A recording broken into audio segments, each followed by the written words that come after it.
Chapter 130, Returning to the House in Haste. However, it was a matter of an instant. Fan Xian immediately started kneading again with a smile on his face, but his voice was somewhat slightly surprised. For years ago. The princess smiled, the corners of her lips arching into a nice curve, seeming to secretly marvel at this teenage boy in her mind, and changed the subject. When did Fei Jia start teaching you? Fan Xian knew that the other party was trying something. His face remained unchanged, and he calmly returned, that was when I was a child. This was said in a very vague manner, and the eldest princess was in the way, so naturally she couldn't ask in too much detail, only to hear her say with a smirk, if you didn't know that Fei Jia was your teacher, I don't think that many people, including those in the palace, would have known that your Fan family had such a close relationship with the supervisory Yuan. Fan Xian's hands became more and more gentle, and he answered more and more carefully, I'm not really sure. It could be that Lord Father and Mr. Fei knew each other in the past. The eldest princess said softly, of course I know each other. In past years, when the first northern expedition took place, your father and Fei Jia were both following the Emperor's brother's central army tent, so if I say that I don't know each other, that would be rather a bit odd. But I was very young at that time, and it is even more unlikely that you know these things. Yes. Fan Xian knew that words were not enough, so he smiled faintly and did not continue to say anything. The Rapunzel, however, seemed to have come to talk at this time and continued to ask, how is your grandmother's health? Grandma's health is quite good. Well, it's been a long time since I've seen her. Rapunzel responded softly, I liked your grandmother the most when I was little, and whenever my brother tried to bully me back then, she was the one who protected me. Fan Xian smiled and thought, if Grandma knew that the current you wanted to kill me, I'm only afraid that back then, she would have taken a wooden stick and knocked you to death. His Majesty's meaning, I think Lord Fan should have made it very clear to you. The princess's sweet and soft words suddenly spoke of such a serious topic, and the comparison between the two was extraordinarily chilling. Fan Xian's brow frowned imperceptibly, knowing that the other party was talking about the inner treasury, and that it was impossible to play dumb at this point to muddle through any longer, so he could only say with a smile, listen to your Majesty's princess arrangements. Oh? I heard that you recently opened a bookstore and a tofu workshop in Kyoto. The princess also couldn't help but smile slightly. Her eyes-closed cheeks were still beautiful under a smile. The children of the world's families are mostly useless people who can only talk about things and can't do anything. And I appreciate the fact that you can enter this line of work ahead of time to prepare for taking over the inner treasury in the future, just that the tofu workshop thing is a bit of nonsense. Fan Xian hemmed and hawed and laughed twice, not knowing at all how he should respond. Actually, I want to kill you. The atmosphere that had just seemed to have become a bit more cordial, but because of these icy words from the eldest princess with a smile on her face, it instantly turned into a cold night on the northern border of the kingdom of Qing, freezing everything in the Guanxin palace, and the warm white veil that fluttered around them drooped disheveledly and powerlessly. Fan Xian still gently maintained his smile, only moving his right foot back 2 inches, assuming the easiest stance for power. The inspectorate had long since detected Wu Bowen's relationship with this woman, and since this woman had already tried to kill herself twice, a third time in this clear and powdery but hidden murderous palace of Guanxin did not seem impossible.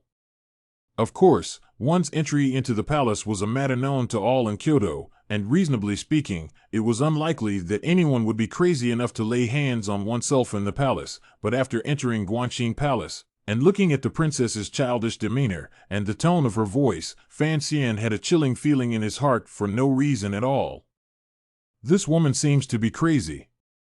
He was massaging the head of the princess at this time, although it was the other party's request, and he was going to marry the other party's daughter, but after all, there is a difference between men and women. And there is a difference between the upper and lower levels. In case this woman casually used a charge of molesting the princess and disrupting her family, and transferred someone to snipe at him, what could those people behind him do?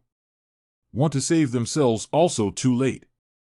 Fan Xian knew clearly that the real horror in this world was children, women, and madmen, because these 3 kinds of people could not be judged and analyzed with reason, and could do something crazy and with serious consequences at any time. And in Fan Xian's eyes, this beautiful to the core young woman under his command was undoubtedly a combination of these three poisons. The woman who was sober and venomous, but acted with the childishness of a child, and her methods were somewhat insane, constituted the distinctive, yet extraordinarily frightening presence of eldest Princess Li Yunrui. At this moment, a few palace maids walked into the hall, a light pomegranate-colored tight-fitting palace maid's uniform, curvy, but very convenient for striking out. The belt was slightly thicker, and Fan Xian, who had been immersed in the way of assassination for 10 years in Tanyu State, saw with a single glance that inside those belts were soft swords that were sharp to the point of being extremely sharp. But his fingers still steadily rubbed the soft moistness under the elder princess's ear, and said with a smile on his face, "Why does your highness want to kill me? Many people think that I have a reason to kill you, and that reason is very good." The eldest princess still had her eyes closed, as if she wasn't at all afraid that Fan Xian would storm back and kill herself under her fingers. Fan Xian half lowered his head, no longer answering at all, seeming to focus his attention on his own fingers. In fact, his eyes had been tightly closed up until now. Guanxing Palace was so quiet that even a ghost cat could be heard walking by. A few palace maids slowly leaned towards Lord Gongchang's side. Fan Xian's eyes closed, his head just slightly deviated to the right a little bit. "Please clean your hands, Lord Fan. I don't know where the palace maids brought warm water and towels again." Fan Xian opened his eyes, bowed to the eldest princess, smiled again and thanked the palace maids, soaked his somewhat sore hands into the warm water, took the towel and wiped the water stains on his palms, and bowed to the end. "I wonder if your highness is feeling any better." Eldest Princess Li Yunrui looked at him with a smile, the soft waves of her eyes still carrying a hint of timidity, but Fan Xian knew that this woman was definitely the most terrifying type of person in the world. "Much better." Rapunzel slowly sat up straight, and with her sideways head, she straightened the black hair on her shoulders, and said softly with her head half lowered, "I can't imagine that the husband Wanner is going to marry has such a good technique. Honestly, I'm a little reluctant to give up on you." Fan Xian was very respectful and quiet, standing at the bottom of the head, did not dare to say one more word. He knew that in the face of a woman like this, no matter what you say, it will result in a very difficult to analyze the results, so simply play 1,000 words improperly as silent means. "You go, I'm a bit tired." A flower bloomed at the corner of the Rapunzel's lips as she softly said, "Bring a message to Sister Lu. I'm disappointed that she didn't come to see me today." After Fan Xian respectfully left Guanxing Palace, the eldest princess's beloved courtesan walked to her side and softly asked for instructions. "Princess, to kill or not to kill?" "It's just teasing the children, otherwise life in this palace is really boring." The eldest princess stretched out like a cat, lazy to the extreme, tantalizing to the extreme. "This teenager is really out of my expectation, rather like a 30 or 40-year-old person in general, very tolerant, very able to conceal." The eldest princess certainly did not move to kill today at first, but looking at Fan Xian's step-by-step defense, not revealing any half-breaks, this marvelous woman who regarded fighting as a game was gradually itching in her heart. And with her position in this palace, as well as the perverted mind that Fan Xian could even think of, if Fan Xian really lost his concentration for a little while, I'm afraid that she would really order him to be killed. Her gaze glanced at the palace door that was vaguely visible through the heavy white veil, and the corners of her lips spread into a weird smile, thinking in her heart, in that split second before you're ready to strike, slightly inclining your head, what does this mean?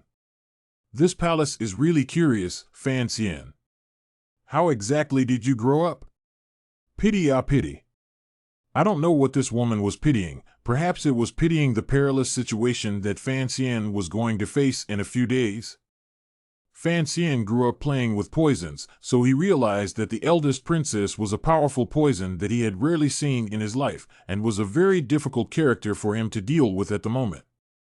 After leaving the Guanxing Palace, he expressionlessly looked at the somewhat drowsy palace maid, Shower, and coldly said, "Go back." Then the first to Yi concubine's palace traveling actually did not go the wrong way. The courtesan woke up at this time only to find that this Fan Gongzi's back is already wet with sweat, light green shirt was dipped out a dark color trace, looked very wretched. Out of the palace, on the carriage waiting at the far end of the square, Fan Xian's face was a little white, his palm resting on his abdomen pressed on the pills in his waistband. He laughed mockingly, not knowing whether he was a thoughtful and secretive thinker or a coward. If the eldest princess really wanted to kill herself, why would she choose to be in Guangxing Palace? Is it all right? Fan Ruo looked sympathetically at her elder brother, not even knowing how draining his conversation in Guangxian Palace had been, thinking that he was just tired from going around to pay his respects to the empress. Fan Xian smiled and shook his head, relaying to Lu the greetings that those palace matrons had asked him to convey, and then he began to urge the carriage to hurry back to the palace. Lu and Fan Ruo gave him a curious look, not understanding why he was in such a hurry. The carriage drove into the side alley next to the Fan Mansion, and after Fan Xian apologized to Lu, he took his sister's small, cold hand and darted toward the back garden, and in just a few moments, he was in the study.